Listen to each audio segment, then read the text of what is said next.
پیارے دوستو السلام علیکم۔ پی پی آر مرض بکریوں کے لیے کیسی ہوتی ہے اور اسی کی مکمل تفصیل دیتا ہوں آپ کو۔ اور نئے دوست جو ہے وہ چینل کو سبسکرائب کر لیں اور لائک کا بٹن بھی دبائیں۔ پیارے دوستو، یہ پی پی آر مرض جو ہے بکریوں کے لیے بہت ہی موذی ہے اور یہ جان لیوا کہلاتی ہے۔ صحیح ہے جی۔ اور اس کا کچھ یہ دیکھنے میں ایسی ہوتی ہے کہ اس بکریوں کے منہ جو ہوتے ہیں وہ پھول جاتے ہیں، زخم آ جاتے ہیں، منہ کے باہر والے حصے پر بھی دانے ایسے نکل آتے ہیں جیسے پیپ والے ہوں، اور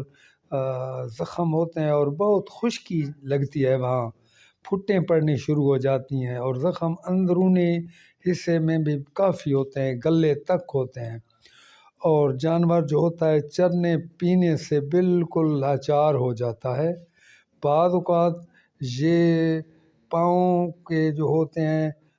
وہاں بھی لنگڑانا شروع کر دیتی ہیں، پاؤں کے نیچے وہاں بھی دانے نکل جاتے ہیں، جو دانے وغیرہ ہوتے ہیں۔ تو یہ بعض اوقات ہلکا ہوتا ہے، بعض اوقات بہت زیادہ ہوتا ہے۔ اگر بہت زیادہ ہو تو پھر ایسا ہوتا ہے کہ پاؤں سے لنگڑی لولی ہو جاتی ہیں، چلنے سے بھی معذور ہو جاتی ہیں اور کھا پی بھی نہیں سکتی۔ اور ایک تو یہ ہے کہ یہ ایک سے دوسرے جانور تک بھی منتقل بہت تیزی سے ہوتی ہے۔ تو اس کا علاج بالکل ہے، اور مرض کو دیکھ کر ہی علاج کیا جاتا ہے کہ اس کی کتنی جو ہے اس کو کتنی مقدار میں دوائی لگائی جائے، اور کیا یہ ہلکی ہے یا بھاری ہے، اور بخار کتنا ہے ٹمپریچر لگا کر، اور منہ کے زخموں کے لیے بھی میڈیسن ہوتی ہے لگانے والی، اور ادھر انجیکشن وغیرہ بھی ہوتے ہیں، اور وہ ہر مرض کے حساب سے ہوتے ہیں۔ بندہ ایسا کوئی نہیں بتا سکتا کہ یہ میڈیسن استعمال کریں، چونکہ مرض جو ہے وہ زیادہ یا کم ہوتی ہے۔ تو جب بھی آئے تو جانوروں کو تو ڈاکٹر کو بلائیں، اور وہ دیکھے گا تو ان کے معیار کے مطابق وہ انجیکشن وہ تجویز کرے گا اور لگائے گا۔ اور ایک تو یہ ہو گیا۔ دوسرا نمبر یہ ہے کہ آپ نے ان بکریوں کو جو ہے آپ نے تازی روٹی جو ہے وہ کوشش کرنی ہے کہ ان کو کچھ نہ کچھ کھلائی جائے، جتنی وہ کھا لیں، اور اس کے علاوہ یا دال پکا لیں، مسر کی جو مسر ہوتی ہیں، مسروں کی دال ہوتی ہے،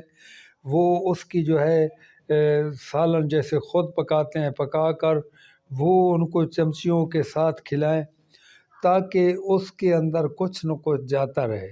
اگر تو اندر میں کچھ بھی نہ جائے تو پھر ڈاکٹر کو بتائیں کہ کچھ بھی نہیں اس کے اندر میں جا رہا، پھر جو ہوگا اس کو ڈرپ پہ لگانا ضروری ہوگا۔ بہتر ہوتا ہے کہ 2 ڈرپیں دن میں لگائی جائیں،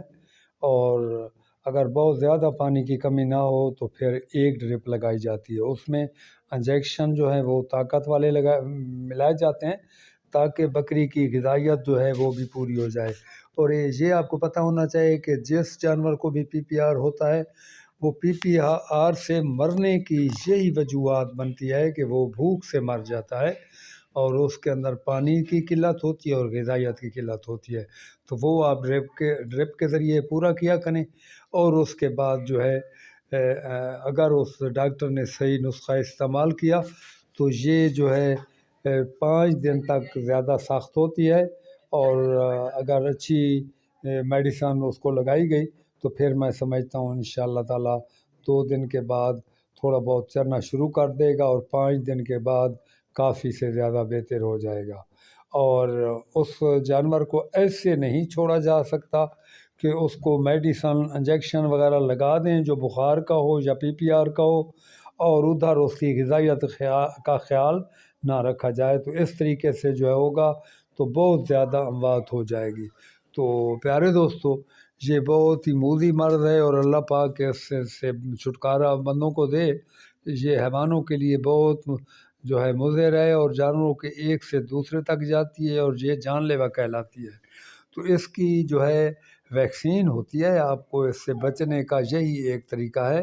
اس کی سالانہ ویکسین کروائیں۔ اور جو بھی آپ کے ساتھ حیوانوں والا ہسپتال ہے چاہے چھوٹا بڑا کوئی بھی ہے، وہاں جا کر بتائیں کہ میرے اتنے جانور ہیں، تو وہ پھر آ کر آپ کے جانوروں کو لگا دے گا، اور بہت ہی معقول سا اس کا وہ ریٹ ہوتا ہے 10-15 روپے فی جانور کا، اور اس کے بعد آپ کے جانوروں کو سال تک جو ہے انشاءاللہ تعالیٰ ان کو پھر مرض وہ نہیں ہوگی، اور 99% ہی انشاءاللہ تعالیٰ تسلی ہوتی ہے جانوروں کو، نہیں آتی PPR جب ویکسین ہو جائے تو پیارے دوستو آپ اس کی کبھی بھی نہ بھولیے گا، ویکسین کروایا کریں تاکہ آپ کی جو ہے جانور اس موذی مرض سے بچائے جا سکیں۔ تو پیارے دوستو یہ تھی آج کی آپ کے لیے معلومات زندگی وفا کی، تو پھر حاضر ہوں گا، اور جو نئے دوست آئے ہیں وہ چینل کو سبسکرائب کر لیا کریں اور لائک کا بٹن بھی دبائیں، اور اجازت چاہتا ہوں، اللہ حافظ۔